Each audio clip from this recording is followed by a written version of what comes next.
அஸ்ஸலாமு அலைக்கும் வரஹ்மத்துல்லாஹி வபரகாத்துஹு. சஹீஹுல் புகாரியில் வந்த ஒரு செய்தி.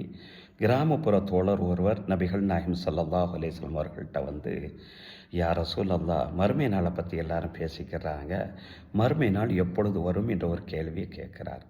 அதுக்கு நபி ஸல்லல்லாஹு அலைஹி வஸல்லம் அவர்கள், வயலக்க, நாசமாக போச்சு, அந்த மறுமை நாளுக்காண்டி நீ என்னப்பா தயார் செஞ்சிருக்கிற, ஒன்றை நீ தயார்படுத்தியிருக்கிற, கடமையான வணக்க வழிபாடுகளுக்கு பின்பு அதிகமாக நீ தொழுதிருக்கிறாயா, நோன்பு வைத்திருக்கிறாயா, அதிகமாக தான தர்மம் செய்திருக்கிறாயா என கேட்கக்கூடிய நேரத்தில், யா ரசூலல்லாஹ், இது போன்று நான் அந்த அளவுக்கு நான் செய்தது கிடையாது, என்றாலும் அல்லாஹையும் அவனுடைய தூதரையும் எந்த அளவுக்கு நான் நேசம் கொள்ள வேண்டுமோ அந்த அளவுக்கு நான் நேசம் கொண்டிருக்கிறேன் என ஒரு வார்த்தையை சொல்லக்கூடிய நேரத்தில் நபிகள் நாயகம் ஸல்லல்லாஹு அலைஹி வஸல்லம் அதுக்கு பதில் சொல்கிறாங்க, நீ யாரை நேசம் கொண்டாயோ அவர்களுடனே மறுமை நாள் நீ இருப்பாய் என்றார்கள் நபி ஸல்லல்லாஹு அலைஹி வஸல்லம்.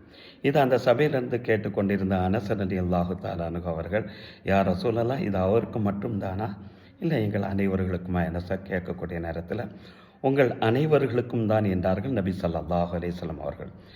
இந்த பதிலை கேட்டதற்கு பின்பாக, இன்றைய நாளை போல நான் எந்த நாளும் அந்த அளவுக்கு சந்தோஷமாக இருந்தது கிடையாது என்று அனஸ் ரலியல்லாஹு அன்ஹு அவர்கள் சொல்கிறார்கள்.